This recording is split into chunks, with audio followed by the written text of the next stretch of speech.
अस्सलाम वालेकुम व्यूअर्स, कैसे हैं? उम्मीद है सब ठीक होंगे। अल्लाह ताला हम सब को अपने हिफ्ज़ व अमान में रखे और अल्लाह ताला हमें अपने दस्तरखान को रिज़्क़ हलाल से सजाने की तौफ़ीक अता फ़रमाए, आमीन। आज हम बनाएंगे घर में ही मौजूद आटे से बहुत ही मज़ेदार, क्रिस्पी और मुंह में घुल जाने वाले बिस्किट। बेकरी से भी बेहतरीन आप घर में बनाएं और शाम की चाय के साथ इंजॉय करें। बहुत ही मज़े के झटपट से बनकर तैयार हो जाते हैं। इस रेसिपी को ज़रूर ट्राई कीजिएगा और मुझे बताइएगा कि आपकी ये रेसिपी कैसी बनी, बिस्किट कैसे बने और आपने इंजॉय किया। तो चलिए बिना टाइम वेस्ट किए रेसिपी शुरू करते हैं। इसके लिए मैंने लिया है 3 to 4 टीस्पून घी लिया है और इसको एक बाउल में डाल लेंगे और हाफ़ कप हम लेंगे चीनी। चीनी को आपने पीस लेना है या पाउडर शुगर ले लें, या अगर चीनी लेनी है तो आप इसको पीस लें और इसको स्ट्रेनर से सीव करके डालें इसमें, क्योंकि अगर इसमें कोई ज़र्रा होगा तो वो इसमें रहने देंगे हम। मोटा जो रह गया होगा ज़र्रा चीनी का वो हम इसमें नहीं डालेंगे। ये देखिए, ये अब हम इसमें नहीं डालेंगे। अब इसको अच्छे से विस्कर से विस्क कर लेंगे। ये देखें मुलायम सा एक बैटर सा रेडी हो गया है। अब इसमें हम डालेंगे 1 कप आटा। आटा ये वही है जो हम घर में रोटी बनाने के लिए यूज़ करते हैं, गंदम का आटा। और साथ में हम डालेंगे आधा कप बेसन।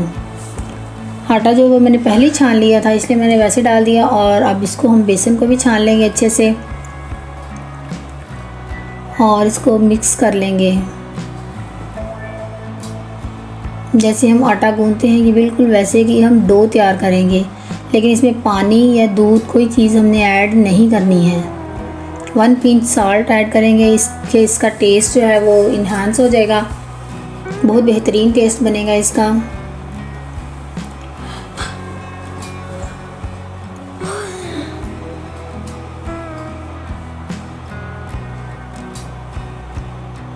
अगर आपके पास इलायची पाउडर हो तो वो भी आप ऐड कर सकते हैं इसमें, उससे भी इसका बहुत अच्छा टेस्ट आता है। अब अगर हमें थोड़ा कम लगे या घी हम थोड़ा सा डालेंगे। ये अभी डो नहीं हमारी यानी कि इकट्ठा नहीं हो रहा बैटर, तो हम इसको थोड़ा सा 2 चम्मच मैंने घी और डाले हैं। और ये देखें कितना अच्छी डो सी रेडी हो गई है। इसको अच्छे से गूंद लेना है हमने। ये देखें, अब इसको 10 मिनट्स के लिए रेस्ट देंगे। आफ्टर 10 मिनट्स हम इसको ये शेप दे लेंगे। जैसी आपको शेप पसंद है वैसी आप शेप दे लें, राउंड या स्क्वायर, जैसी आप शेप देना चाहते हैं आप उसको शेप दे लें।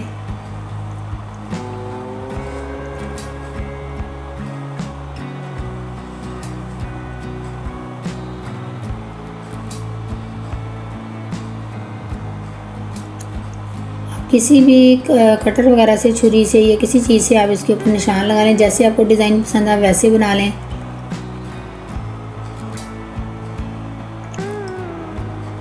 और 2 टीस्पून मैंने दूध लिया है और 2 टीस्पून ही शुगर लिए है, पाउडर शुगर लिया है। इसको अच्छे से इसके अंदर मिक्स कर लेंगे। अब इसको हम इसके ऊपर ब्रश से अप्लाई कर देंगे। इसको वो थोड़ा भी नहीं लगाना है आपने और बहुत ज़्यादा भी नहीं लगाना। ये जो हमने निशान लगाए इनके अंदर अच्छी तरह से आपने फिल कर देना है। और फिर मैंने इसके ऊपर तिल अप्लाई कर दिए हैं और बादाम, आपके पास जो चीज़ अवेलेबल है आप वो लगाएं। घर में मौजूद चीज़ों से आप बहुत मज़ेदार बिस्किट घर में बना सकते हैं। अब प्री हीटेड पैन में हम ये रख देंगे अपनी प्लेट जो हमने तैयार की है। 10 मिनट पहले मैंने पतीला रख दिया था गर्म होने के लिए। अब हम इसमें ये रख देंगे और इसके 20 to 25 मिनट तक बेक करेंगे। आफ्टर 20 मिनट्स आपने चेक कर लेना है। अगर आपको लगे कि थोड़ा और कलर चाहिए हमें या अभी नहीं बेक हुए तो आप 5 मिनट तक रख सकते हैं, लेकिन ये 20 मिनट्स इनफ हैं। इसके बाद आपने इसको फ़ौरन से इसके डिश आउट नहीं करना। ये अभी गर्म भी होंगे और नरम भी होंगे। ये अगर आप फ़ौरन से निकालने की कोशिश करेंगे तो ये टूट जाएंगे। इसको आप मैं बटर पेपर समेत जो है इसको किसी वायर के ऊपर रख दें, या फिर ये मैंने जाली ली है इसके ऊपर रख दूँगी।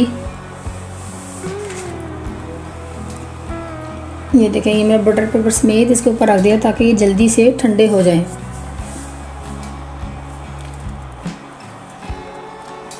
और अब ये ठंडे हो गए हैं और डिश आउट कर लिया हमने। और ये देखें कितने ज़बरदस्त कलर, देखें इनके ऊपर कितना अच्छा आया है दूसरी साइड, दोनों साइड से। और ये देखिए कितने ज़बरदस्त बिस्किट बनकर तैयार हैं। इसको आप सेव भी कर सकती हैं। रेसिपी अच्छी लगी हो तो लाइक, शेयर और कमेंट ज़रूर कीजिएगा और सब्सक्राइब करना मत भूलिएगा। दुआओं में याद रखिए। मिलते हैं नेक्स्ट रेसिपी में, तब तक के लिए अल्लाह हाफिज़।